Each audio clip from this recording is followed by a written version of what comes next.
Hi, everybody. My name is Tom Shamborn. I'm the VP of Marketing here at Instructional Technologies. Welcome to today's webinar on adult learning in the transportation industry. You're going to be hearing about best practices for training your people, training the people who train your people, and the new entry-level driver training regulations that are rolling out, I believe, before Christmas. Before I introduce our presenter, a few quick housekeeping notes. I'm going to try to turn up the volume on myself here, so hopefully everybody can hear me. You all are on mute, just like Laura was a minute ago, so I can't hear you. If you have questions, you can use the chat window in your GoToWebinar control panel that's up there on your screen. It's down at the bottom. There's a little thing that says chat, or you can use questions. I'll be monitoring that during the webinar. We are recording this webinar and we'll be posting it online afterwards. Please use that to share this webinar with your colleagues. We'd love to get the word out about the best ways to be training the people in your company. We'd obviously love to talk to you after this webinar about working with your organization. Our speaker today is Laura McMillan. Laura has 20 plus years experience in the transportation industry with some of the safest fleets in the country. She has both a master's in adult learning as well as her CDL. We've been fortunate to work with her for quite a while, both as a client and now as our Vice President of Training Development. And if you're attending the ATA Safety, Security, and HR Conference in Oklahoma City at the end of October, I believe, possibly beginning of November, Laura will be there giving not one, not two, but 3 different presentations, I believe. So in demand, Laura, clearly somebody who knows what she's talking about. So with that, I will hand it off to you, Laura. Great. Thank you, Tom. Thanks for the nice introduction, and thanks to everyone for joining us on this busy Thursday as we head into early October. It's hard to believe we're here now, but it's turning into the beautiful fall season. As this is the season of back to school, many of our loved ones are headed back into classrooms, both young people and old people, and we may even be in school ourselves.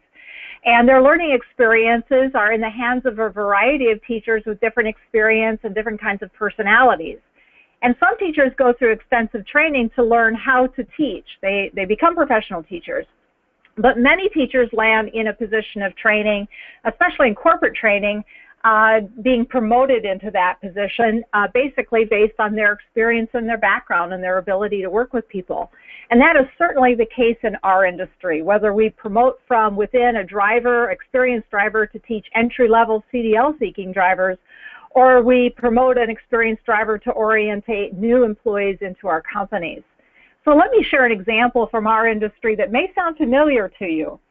Let's assume John, a private fleet driver with about 1 year of experience, has finished his route on a typical Friday and is about to head home for the weekend.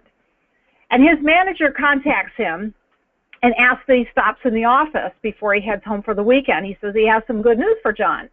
And so John's curious now. So he stops by the office and his manager explains that there's an opening for a road instructor at the company's fleet training location.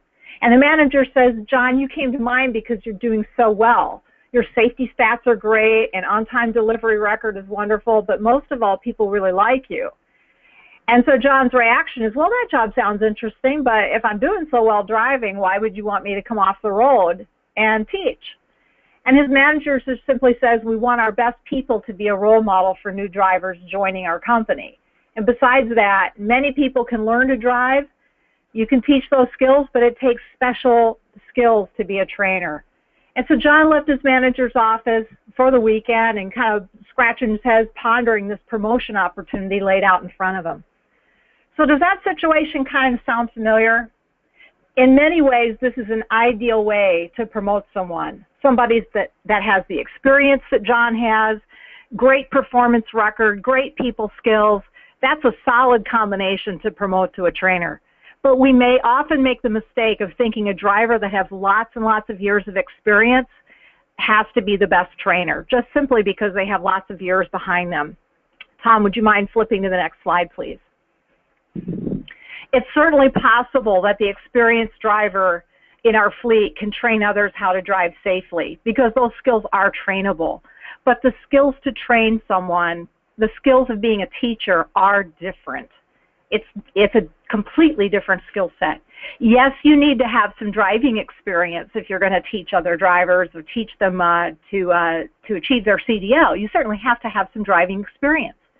But there are qualities and characteristics that are needed to make someone a trainer. I'm just going to ask the group, have you ever thought about that fact, that driving a truck and training people are two distinct, completely different skill sets? Maybe you have thought about that. By way of this webinar, what we'd like to do is cover some of the basic concepts of adult learning, what it takes to become that trainer, to go from having just that experience to becoming more of a trainer, how to create a positive learning environment, what it's like to work with multi-generational learners, and also best practices, whether you're teaching in a classroom, out on a range, or conducting ride-alongs or ride-behinds.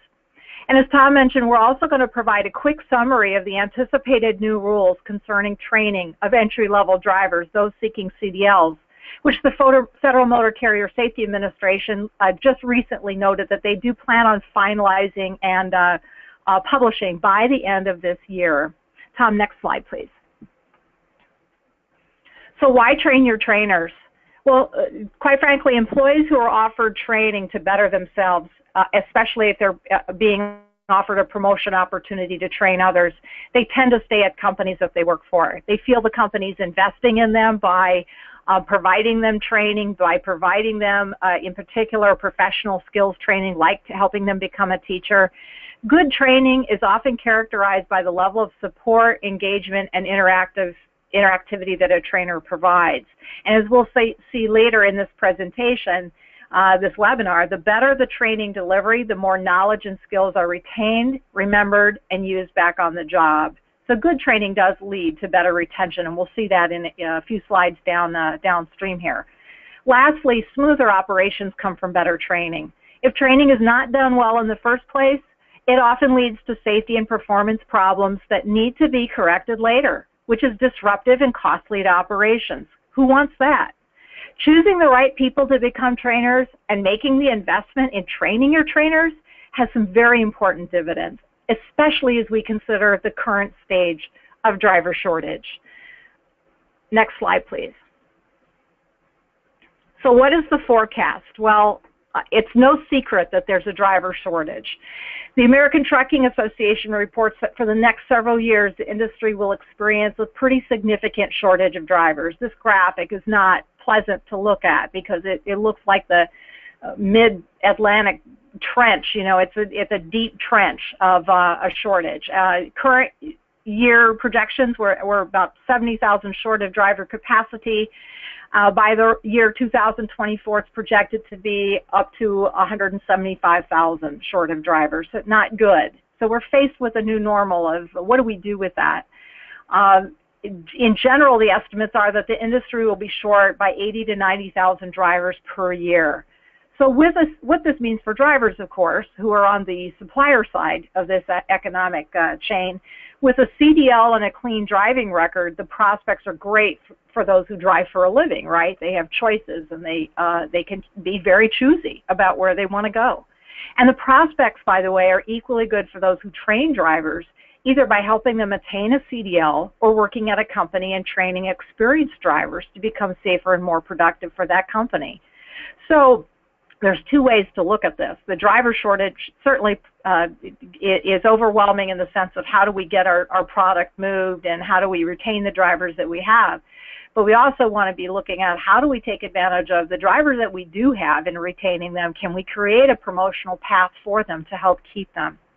So I'm going to stop and ask Tom to flip up our first survey question because I want to get some feedback from the group so far in terms of your reaction to this driver turnover rate. So if you would, take a moment. You should see on screen a quick poll slide that asks, where does driver turnover rate on your list of priorities? And there are three options there. So take a moment and choose an option for us, and we'll see how, where the group ranks.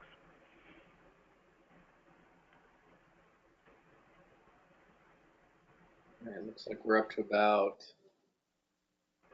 3/4 of everybody has voted. We get a few more people in here, and then we'll go ahead and close it out. Great. All right, hang on. Let's see. Now we are going to Go to any conference that the industry is hosting, and you'll see that this seems to be a growing concern for most companies. the let's see. There we go. And so it looks like There it is. Okay, so over half of you are saying it's been an issue for a while now. 43% are saying it's a growing concern. Perhaps it's really just started this year or recently. And the 4%, it's a new problem. So that's great to hear that there's 4% where it's new. But clearly the vast majority of folks, this is a known issue. It's growing in scale. When we see this kind of forecast, it does raise some concerns about how do we tackle this? How do we start to get out ahead of it? Next slide, please. So we're going to shift back into gears talking about adult learning concepts here. As we think about hiring new talent into our organizations, creating a promotional path to hang on to drivers, these are some rock-solid adult learning concepts that every trainer really needs to know. This is getting beyond the notion of experience will carry you and give you all that you need. So here are some rock-solid adult learning concepts. Well, let me just ask you, did you know that the topic of adult learning and how best to train adults originated with the U.S. military? The U.S. military in particular has a very impressive legacy of creating standards for training and being highly effective in training adults. And over the last several decades, there have been numerous experts who've conducted a number of research studies that have identified the best methods for teaching adults. So this is not a new science, and it's been really trial and errored out ad nauseum in the U.S. military. The year over year, if you go to training industry sort of conferences, different branches of the U.S. military tend to be award-winning in terms of their various training programs. They continue to lead in many aspects of the latest and greatest technology in teaching adults and in the different methodologies and approaches. So what can we learn from the U.S. military? What are some of the key concepts that we really, as professional trainers or as managers who aspire to train and to lead people, what are some concepts that we need to grasp and really know? Well, first and foremost is that adult learners have a strong sense of self-concept. As people mature, they move from being a dependent personality toward being more and more self-directed. So probably no news there. But and some people may say, well, my kids are 3 going on 30.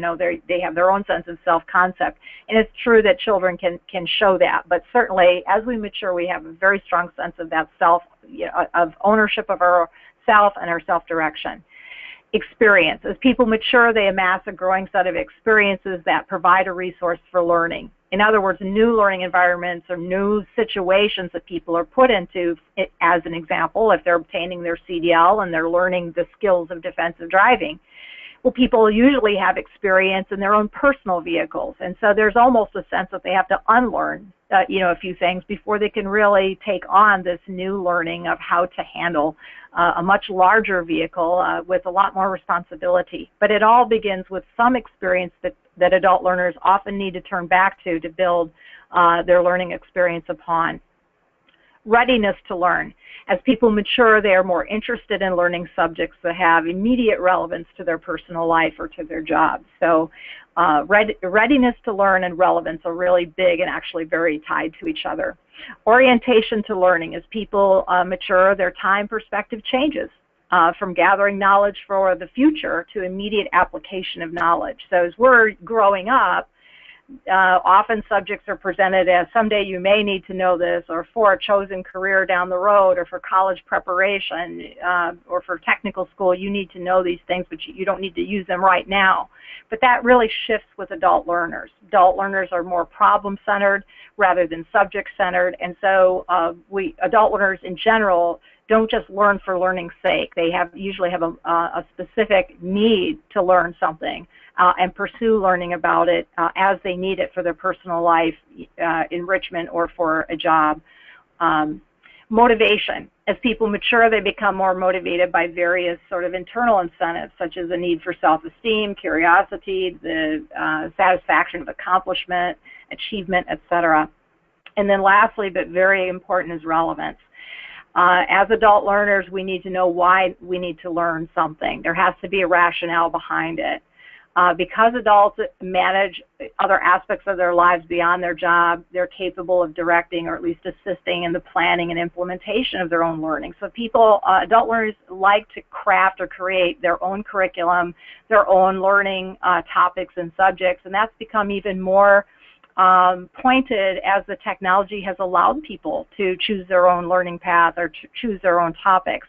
Often with the technology comes the option to choose topics that are most relevant to you and take those in the order that you want to. And you especially see that with different go back to school college programs like MBAs, where there's a couple of schools in particular that advertise that you can choose your own path. There is not per se a standard curriculum that everyone has to follow, but they will recognize your work background and apply that to your school program to help provide you a shortcut, so to speak, into obtaining your MBA. So there's more flexibility than ever, and that's really tied to the relevance of what people need to know and when they need to know it. Next slide, please. So I want to touch on what does a professional trainer do? The day in the life of a professional trainer, and how do these concepts really come to life in terms of in the hands of a qualified trainer, someone who is good at what they do and that cares about what they do. And I'll share by way of my own experience in obtaining my commercial driver's license many years ago when I first entered the industry. And I worked for a large motor carrier who had a CDL entry-level driver training program, and I was assigned an instructor. His name is Jim. He was my road instructor. And so by way of my own example, I'll share some qualifications of a professional trainer and how those were really applied by my instructor, Jim. Through my program. I was very fortunate to have Jim as a road instructor. So first and foremost, Jim created a trusting, supportive environment. Professional trainers do that. They have a knack for it. Jim, in particular, had a great sense of humor. He put the two students that he had in the truck with him, myself and another student, he put us at ease. He made learning fun, and he took the time to get to know us personally. He built the rapport. And definitely people skills are high on the scale in terms of what a teacher or trainer needs to have. Jim, when he first met me, he joked around and said it was Lucille Ball meets trucking. And for those of you who have met me, you might see a little resemblance there. I have a little bit of that goofy Lucy look on my face. So he took to nicknaming me Lucy.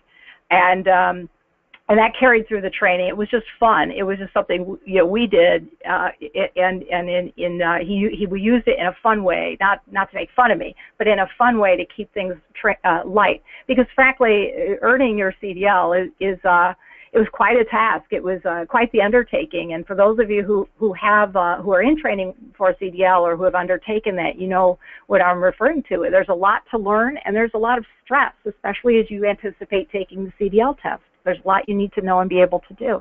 So creating that trusting, supportive environment, without that, a lot of learning is not going to happen. Next slide, please. So again, CDL training is hard. There's a lot to it. I was in a 3-week plus program. I had to go through a lot of remediation training, and Jim was extremely patient.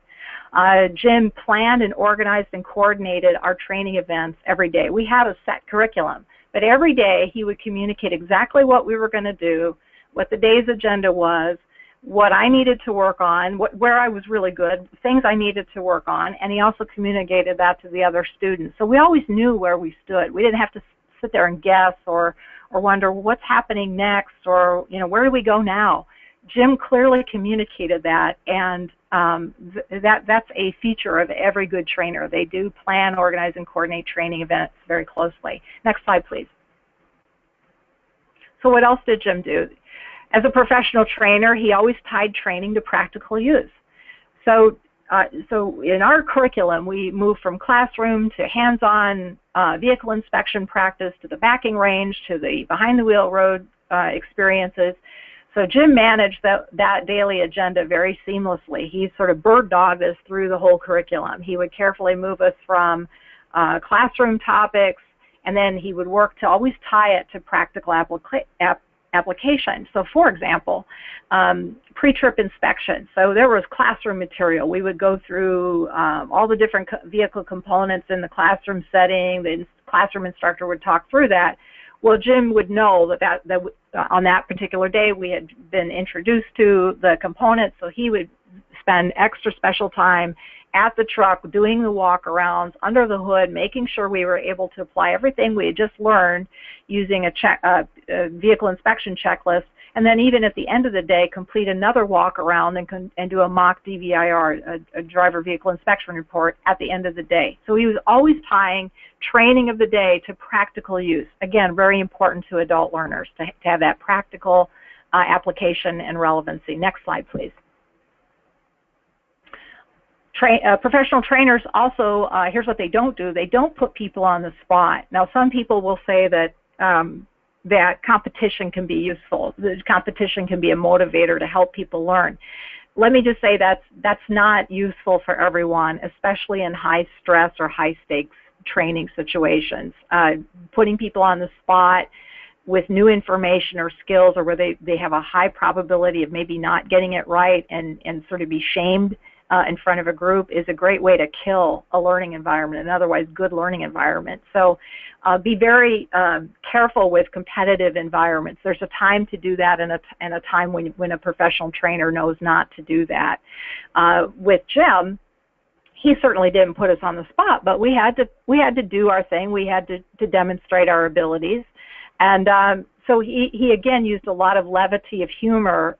For example, when I made a mistake on the road, a minor mistake, or if I lost my gear while shifting, Jim had this habit where he'd kind of adopt the Scooby-Doo thing. He would talk like Scooby-Doo. He would do the rut roll thing. He'd go, "Rut roll, Lucy," and to get my attention. And then it was his way of pointing out, "Oh, you made a mistake," and then he would quickly say, "Hey, just shake it off. Keep moving. Keep your eyes on the road." He didn't want either of us or any of his students to get so wrapped up around our mistakes that we froze and couldn't perform. So professional trainers, know how to bring levity to training, high-stress training situations. They don't put people on the spot. They look again to keep and maintain a relaxed, supportive learning environment. Next slide, please. So again, professional trainers ensure that training events are very high value. No time is wasted doing tasks or repeating knowledge that isn't useful or appropriate. So in the case for me, I mentioned earlier, I needed a lot of remediation. I had trouble backing. And so I was assigned a lot of repetition in the backing range course, and Jim had the patience to work with me. But I understood I needed to know backing to obtain my CDL license. So I knew that was the connection. It was high value. I wanted that prize, and he knew that I needed to be able to back. So repetition, professional trainers know where to put repetition and to reinforce with people, different topics without dragging it on and or turning into a low-value environment. Next slide, please. Professional trainers allow learners time to reflect and absorb. I mean, let's face it, and we're talking about CDLs, but really we could talk about any number of topics for an adult learner that are new and different. Adults need time to reflect on new information, to compare it to what they already know or what they've already experienced, to be able to build, a new knowledge base and ability. In the case of the CDL training, defensive driving skills, they're pretty straightforward on paper, but they can be fairly complex. There's space management, speed management, visual search, hazard identification, communication. There's a lot to absorb there. And again, because for myself, I wasn't new to driving, I had to put this new information, I had to reflect on how do I apply defensive driving in my own four-wheel vehicle, and how do I need to do things differently in a larger vehicle, hauling 80,000-pound load. What's different there? Well, there's quite a few things that are different. Professional trainers know what the challenges are. They anticipate what learners may need extra time to reflect and absorb and be able to process, and they make time for trainees to do that. Next slide, please. So lastly here, professional trainer tips. Professional trainers ultimately will organize lessons into bite-sized topics. It can be a very overwhelming new topic, whether it's accounting or it's, I don't know, painting or building a house or CDL. The topics, especially for a new topic for an adult learner, can be very overwhelming. Professional trainers know how to break complex topics or complex programs into simpler topics or subjects to make it easier to absorb, grasp, and master. As I mentioned earlier, my CDL training was 3 weeks. I had, on top of that, I committed to taking the tests, the skills test, so I had that stress hanging over me as well. So as a professional trainer, Jim really worked with us. He took a complex program and the complexity of the skills and knowledge needed to be able to complete a CDL program and pass the test, and he helped work us through that program one day at a time, and he made sure that we ended on a high note each day, so we had a positive experience. But he took what appeared on paper to be very complex, and it felt complex, but he broke it down into one day at a time in bite-sized topics to make it a little easier to master. So again, I was very fortunate to have a professional trainer to guide me through the CDL process, and I just wanted to share by way of that example some of the key aspects of what professional trainers do, how they're different than, say, maybe someone who just has some background technical experience but maybe doesn't know how to relate information. So let's assume you bought a girl like Homer that requires assembly. How do you figure out how to put that grill together? So you have 3 options here. You're looking at diagrams, pictures, you talk to a friend who's built it before, or you call for help, or you just spread the parts out on the lawn and you just go for it.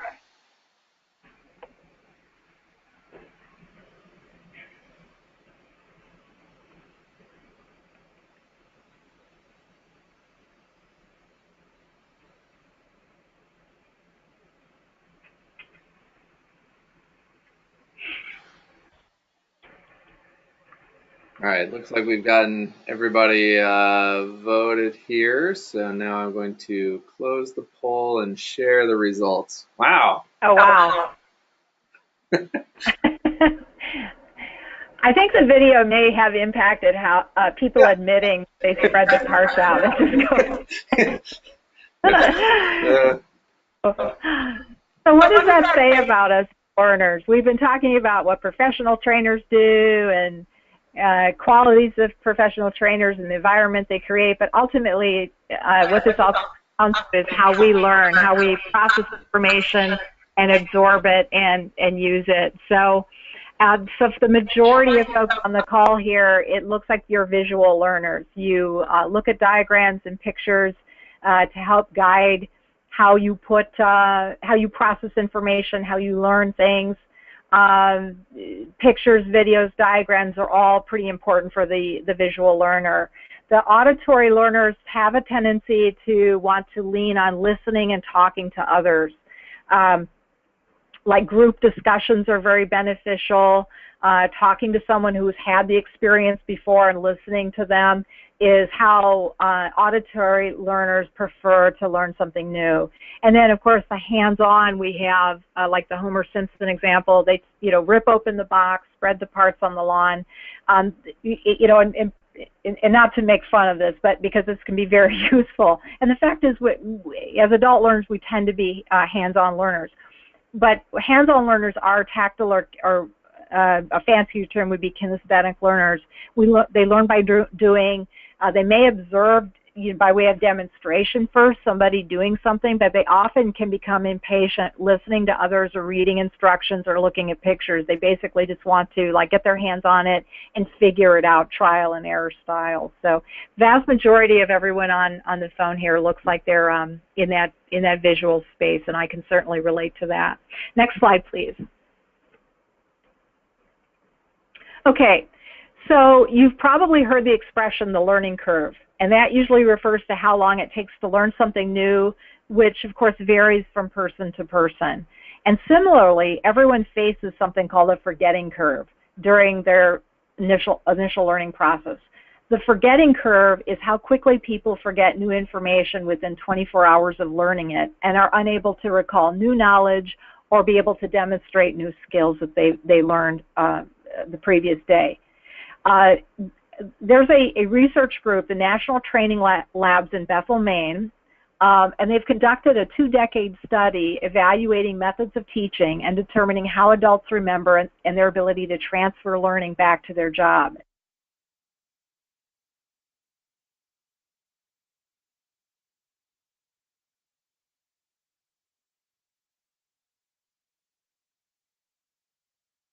Sorry about that, Laura. I think I accidentally muted you. You might need to back up about 30 seconds there. Sorry about that. Okay. I'm sorry. Well, so what you see on screen here is really an example of the forgetting curve and training methods associated with it. And it's based on 2 decades of research from the National Training Labs in Bethel, Maine. There's about, and this data, by the way, crisscrosses a variety of industries. It's not just the transportation industry, it's inclusive of our industry. And there's over 100,000 pieces of data tracking on adult learners.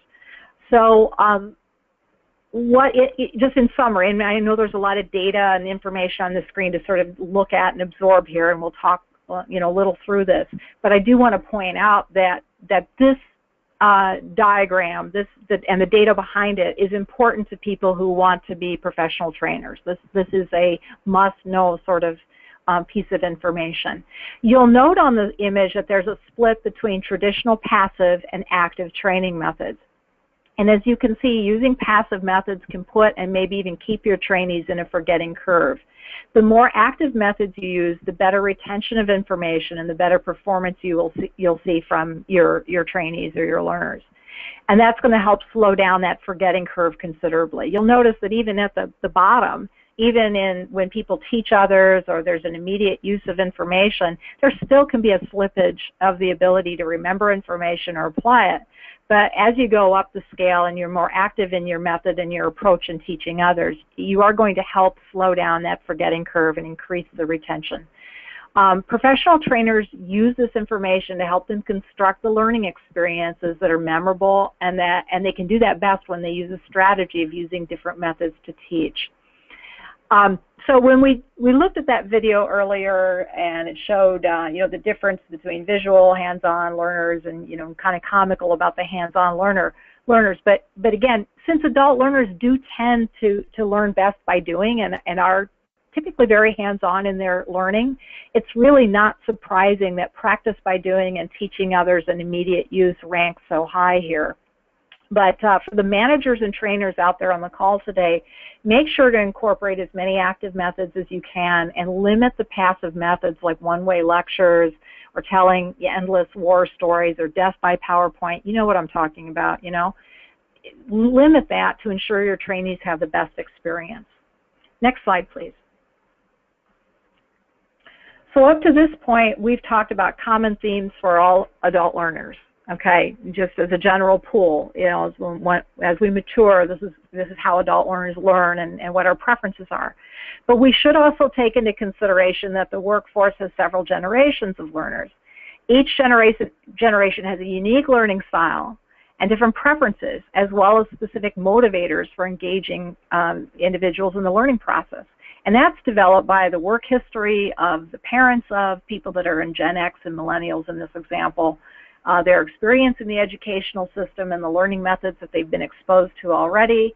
It's influenced by pop culture, especially as it relates to learning, collaboration, and entertainment, and as well as popular and available technologies.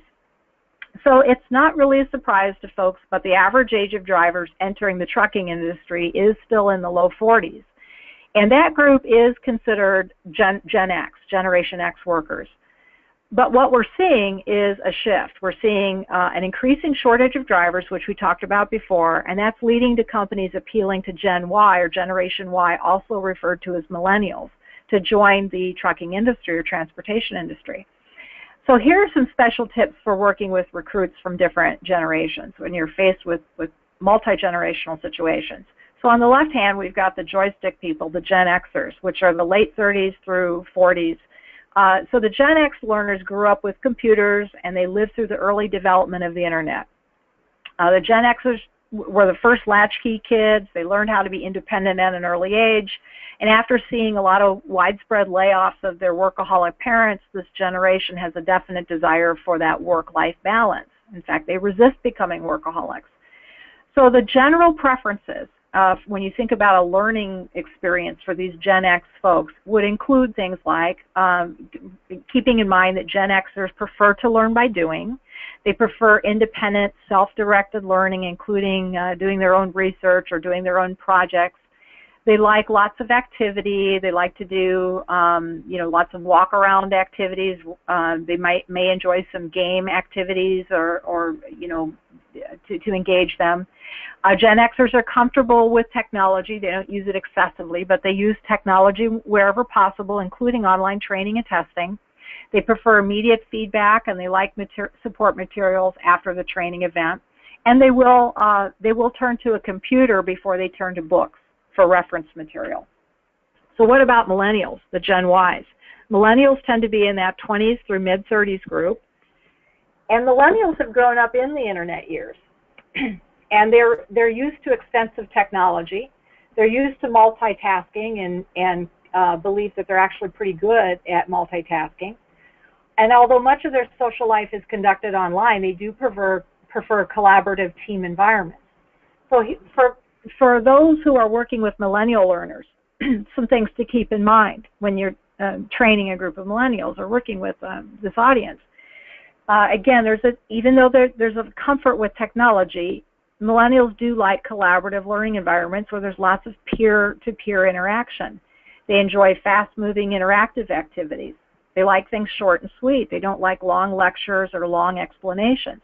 They generally have less patience for the endless PowerPoint presentations or one person lecturing on a topic. There's an element of expectation to be entertained at the same time that they're learning. So trainers need to be aware of that. Millennials do expect technology to be used in a learning environment, and they tend to be comfortable with that. They enjoy games and social networks as part of learning, and they, rather than turn to a PC or laptop, they'll use their smartphone as a resource to look up information. So in summary, with millennials in particular, you want to keep information very relevant, which is true for all adult learners, but it's very true for millennials. They want information to be crisp and to the point. Millennials have grown up being able to Google anything they want to know. So even though they don't typically just value information for information's sake.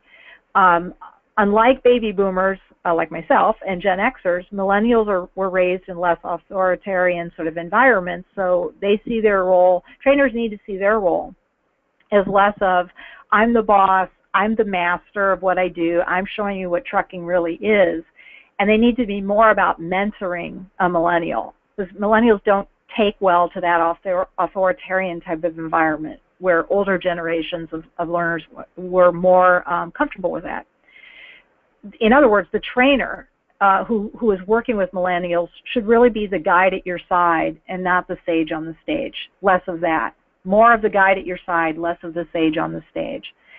That style, sage on the stage, worked well with career drivers, but frankly, it just does not work well with younger generations and millennials now.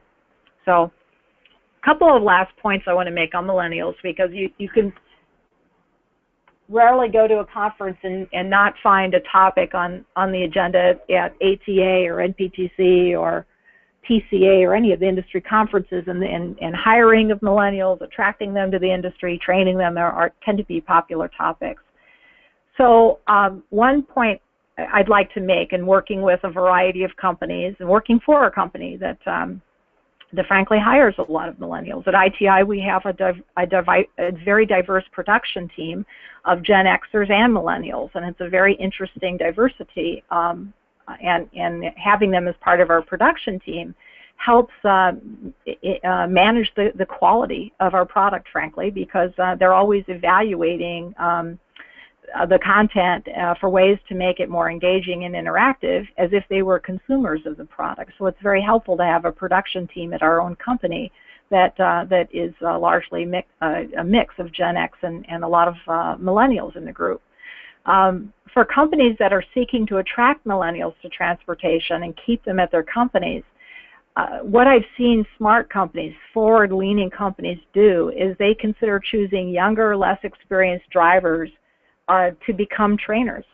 So barring any performance issues, okay, let's just take that group out. But if you've got a motivated, younger driver, doesn't have years and years of experience driving, but they have a positive attitude, they have people skills, frankly, they would exhibit many of the things I talked about earlier as far as what pro trainers do, like the CDL instructor I had.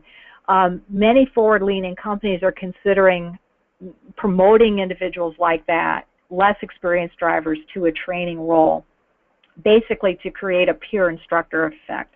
And it may surprise some people listening to today on the call, maybe it doesn't. But based on student evaluations at CDL schools, some of the best, most favored instructors actually have the least number of years actually driving. And part of that's attributed to the fact that people that don't have as much experience driving, they can relate to people that are trying to learn to drive. They have never forgotten what it's like to be on the other side trying to learn, in particular, how to learn to drive a truck. And so there's a certain relatability of younger drivers, less experienced drivers. So I'm not suggesting anyone on the call switch out older trainers that may be in your group, because we do need a diversity in all of our employee populations. Let's not go crazy and say we need just young trainers.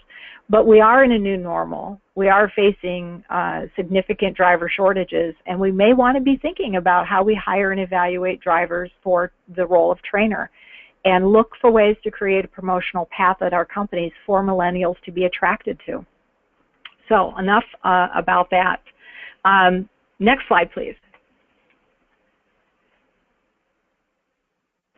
So we're very close to the end here, and I did want to cover just quickly, shift gears here and focus on an upcoming set of rules and regs that is expected by the end of the year from the Federal Motor Carrier Safety Administration, that for those that are involved in entry-level driver training or hiring entry-level new CDL holding drivers, these rules and regs may very well be of interest to you. I would think that they would be. So this is just a quick summary. We know something about, quite a bit actually, about the proposed rules, because ITI, we had a hand in developing the curriculum for entry-level driver training. And we've been in the business of training entry-level drivers for over 20 years. So we were involved with the Federal Motor Carrier Safety Administration to actually draft the curriculum and some of the guidelines. And it was a cross-functional group of folks that were involved, but we were grateful to be involved in that effort. And so I want to share this information with folks today. So if you haven't seen this in the FMIXA register, again, this is just high level. You can read more about it, or you can talk with us afterwards, and we're happy to go into more detail. But here's what's expected with a proposed rule. There really is a pretty minimalist approach to entry-level driver training. There's only 4 topics that technically are expected to be trained for Class A CDL seeking drivers. Which is really, for all of us in the business, we know that's pretty minimalist and not sufficient. And so the proposed rule has a lot more to it, and that's what you're going to see here. As far as the curriculum, for Class A CDL seeking drivers, there is an expectation that they will complete or cover at least 30 required topics in a theory classroom setting, and that can be online or a combination of instructor-led and online. That's up to the training provider. And the most significant part of this is that there is an expectation in the proposed rule for 30 hours of behind-the-wheel time per student. 10 of those hours need to be on a range course, and the remaining time behind the wheel. For a Class B license, 29 topics are covered in a classroom setting, with 15 hours of minimum time behind the wheel per student and 7 hours minimum on the road. So that alone, in terms of the curriculum, is significantly different than what exists today, and certainly is going to have a major impact. For those of you who hire from CDL schools, you should see an improvement in the quality, certainly, of entry-level people. Along with this proposed rule is an expectation of instructor experience. Instructors, the proposed rule is a minimum of 1 year of driving experience, as well as training on the entry-level driver training regs and also how to train. So much of the material we've covered today in terms of adult learning concepts, how to provide coaching, how to give feedback, how to motivate students. There needs to be evidence of certification training with instructors. It's not okay just to sort of pick somebody, the favorite driver, and say, here, you can train now. There needs to be, some evidence of that person going through a train the trainer. There is an expectation that anyone providing CDL training, entry-level driver training, whether it's an actual private school, a publicly funded CDL school, or it's an in-house private fleet carrier or over-the-road carrier, doesn't matter. There needs to be a registration with the Federal Motor Carrier Safety Administration. They are working up a templated way to register your school and your curriculum with the Federal Motor Carrier Safety Administration before you are allowed to deliver CDL training. And again, the final rule is expected by the end of this year. It's in a proposal stage now, and it's gone through the comment period. It is expected to be released by the end of the year, and the compliance will be within 3 years. So there's a time here that's allowed for people to catch up and get in tune with the new rules. So that again is just a high-level overview. If you want to know more about the rules of engagement, if you will, or what's expected of the proposed rule and how to get in compliance with that, or you're looking for some guidance there, we're happy to help. We've had firsthand experience with this topic for many years, and with the proposed rule, we have a connection to that. So we're happy to help you with that. So I think we have another quiz question. I'll come up for air and take a break, and we have another group question, I believe, Tom, correct? So we want to know, does your company hire entry-level drivers?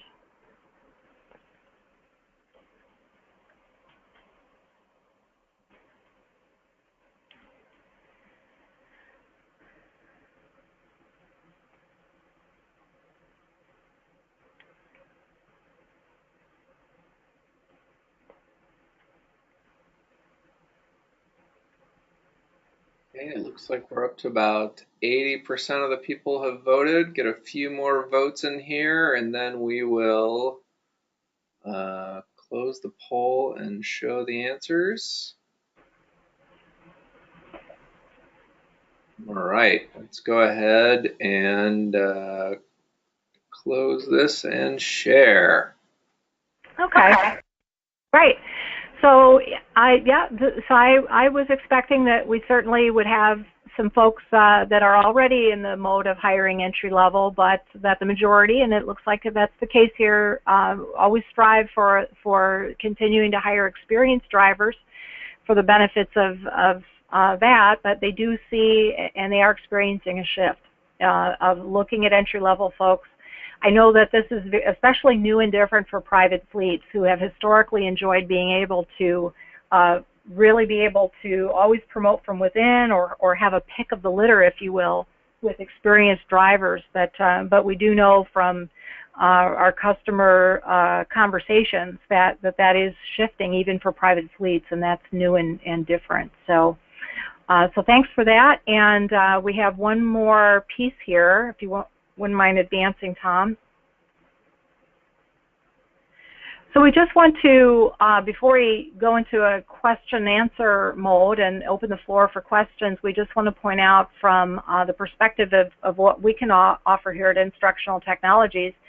We are here essentially to partner to help you with online training. Of course, that's our flagship product is ProTread. People know and love our online training product. But we are also available to help with professional services. We help develop custom courseware. Our off-the-shelf library is about 150 lessons. What what is often a surprise to our customers is that we have over 3,500 custom courses that we've developed. So we do have quite the production house of custom courseware, and we have the capacity to develop custom courseware just for you. We also provide safety audits. If you're wanting a stem to stern, start of day, end of day safety audit review of your organization from a DOT or OSHA perspective to see how you might stack up if you were to actually go through a DOT or OSHA audit, we provide that service as well. And of course, in the realm of training program consultation, whether it's looking at setting up a new program for your company, revising a program, tweaking some things, helping you assess people, come up with an assessment model to assess drivers for becoming a trainer, performing train the trainer services, certification of instructors, or training the manager. We provide those services as well. And then we also have, as a companion piece for many of our ProTread lessons, we do have safety reinforcement messages. These would be like email messages or well, essentially safety messages that you can send out to your employees who you may be assigning ProTread lessons to. So I'd just like to point out that these are services that you may not have thought of ITI as far as helping you out, but we invite you to consider working with us. And if you have a need in any of these areas, we'd love to hear from you, and we'll you know, let's chat, let's talk more. And with that, that's it for what we have today for what is there to learn about learning, and we'd like to hear from you. What questions do you folks have that you'd like to discuss here that we may not have addressed during the webinar? So if anybody has questions, if you look on that GoToWebinar control panel, you'll see one of the tabs there is questions. You can type a question in there, and I'll go ahead and read you one question that we got. Talking about new drivers and experienced drivers. Said, while I agree new drivers feel that way, experienced drivers will not listen to anyone they believe that does not have experience. It says, do you agree? Well, yeah, the issue here is credibility. And a trainer can establish credibility in a few ways. Certainly having if they're in front of a driver audience, having background experience with as a driver is certainly helpful. I think it's also just helpful to certainly say that, you know, if a trainer has gone through, if they didn't drive professionally for a living, but they've been in a position to support drivers, if they have worked in different capacities for the organization, wherever they've been a support to drivers, help with problem resolution, if they have been, if they've worked directly in supporting drivers as far as hours of service or logbook resolutions, or if they have gone through the effort of obtaining a CDL, there are different ways to establish credibility. In my own experience, I have seen working with driver audiences that they respect people that stand up and take on a trainer role. And the drivers in general, yes, they relate to one another and they respect the person who has experience. They certainly do. But they also equally, I would say, respect individuals that are there to support them, who are authentic and who genuinely care about the driver, about their safety, about keeping them safe on their job. They have a respect for the people back at the home base that are there to support them, to pick up the phone and then support the driver when they need them. There is a respect for that. So really the question, and it's a good one, it's about establishing credibility. And I would just, there's ways to do that without saying, hey, I have 10 years of driving experience. There's ways to establish credibility without that. Great. So another question here, how often should a Train the Trainer event be held, or how often should you be training your trainers to train? That's a great question. So certainly with the new regulations coming, that makes a great excuse, to have a Train the Trainer event to get everyone on the same page with what they need to know about the entry-level driver training rules. If that really doesn't apply to your organization, the fact that we're going into a new year, many organizations will use that opportunity to say, hey, like at this time of year, it's busy for most companies in this business. Things are, we wait until the fourth quarter is done and we wrap into the new year. But many companies will use a new year as a kind of a fresh start, and hey, we just want to get our instructor teams aligned. So we're going to make the effort. We're going to make an investment in some professional development here, have the trainers come together, and we're going to do some train the trainer. As far as ongoing, after an initial effort, from a quality assurance measure, it's not a bad idea to consider doing an annual event. If that's too prohibitive, then maybe every 2 years do a train the trainer. There's nothing in the new regulations regarding entry level that says that there has to be an annual certification event.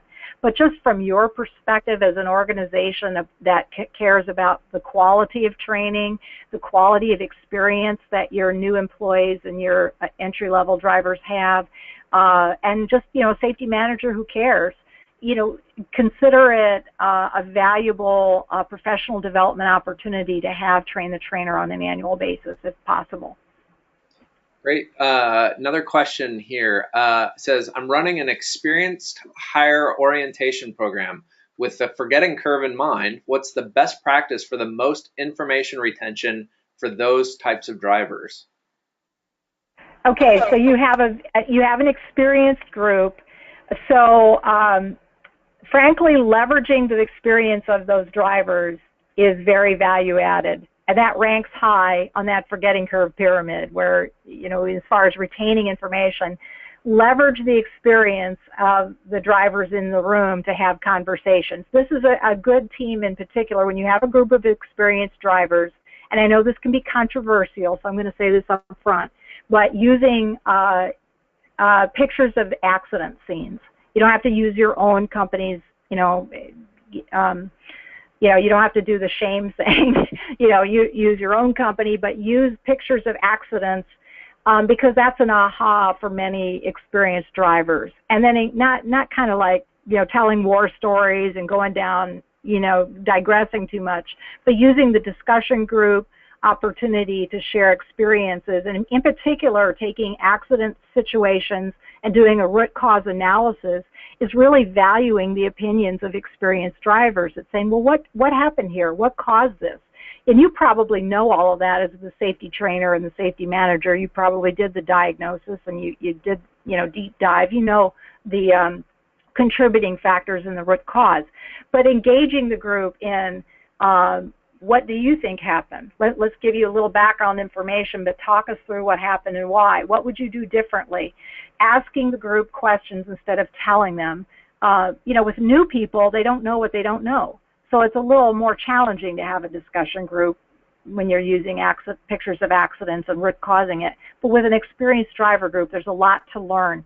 And at the same time, you're certainly promoting your company's policies and procedures. But you're leveraging the fact that you have experienced drivers and they have valuable experiences to share.